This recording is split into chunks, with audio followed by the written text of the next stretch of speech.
Hello আসসালামু আলাইকুম guys, কি অবস্থা সবার, কেমন আছেন সব? আশা করি সবাই অনেক বেশি ভালো আছেন। Welcome to our official YouTube channel, সাথে আছি আমি ইসমাইল। তো আজকে আমরা চলে যাচ্ছি ঘুরতে সবাই মিলে অনেক দিন পর। আসলে আমাদের সবার একসাথে হয় না, কারণ অনেকে পড়াশোনার জন্য বাইরে থাকে, হ্যাঁ অনেকে বিভিন্ন কাজের জন্য বাইরে থাকে। তো আজকে আমরা সবাই একসাথে হলাম, সবাই একসাথে ঘুরতে যাব। আজকে ওয়েদারটাও একটু মোটামুটি ভালো আছে।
অনেক দূর পাড়ি দিয়ে ভিডিওতে আপনারা দেখছেন যে কিভাবে আমরা পাড়ি দিয়ে উঠতে উঠতে চলে এসেছি দৌলত খান।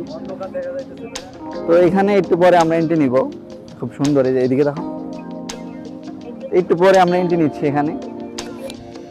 ওয়েদারটা খুব ভালো ছিল আজকে, এখনো ভালো আলহামদুলিল্লাহ। অনেকদিন পর আমরা বের হয়েছি, ওয়েদার খুব ভালোই আছে মাশাআল্লাহ। এখন ঠিকঠাক মতো পৌঁছে গেলে হয়।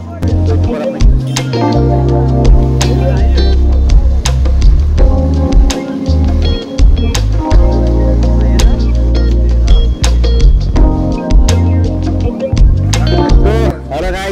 আমরা চলে এসেছি দৌলত খানের বিখ্যাত বীর শ্রেষ্ঠ মোস্তফা কামাল পার্কে। নতুন করছে না এটা? কেমন লাগতেছে আইসা? অনেক ভালো লাগতেছে, ফিলিংস বলার মতো। আমাদের ক্যামেরা নিচে অসংখ্য অসংখ্য কষ্ট করতে আছে আমাদের তামিম। কেমন লাগতেছে তোমার? এই তো খুব ভালো লাগতেছে। হ্যাঁ, তো স্যারের কাছে কেমন লাগতেছে? অনেকদিন পর ঘুরতে আসলাম আমরা একসাথে। এই তো ভালো, অনেকদিন পর নাকি? ওয়েদারটাও সুন্দর আছে। পিছনে আছে বিল্লাল, পিছনে বিলাল, বিলাল পিছনের মধ্যে বিয়ে করতেছে। হ্যাঁ বিল্লাল শোনো শোনো শোনো, বিল্লাল খুব লজ্জা পাইতেছে। বিলাল সাথে আমরা পরে ঘুরতে, ঠিক আছে?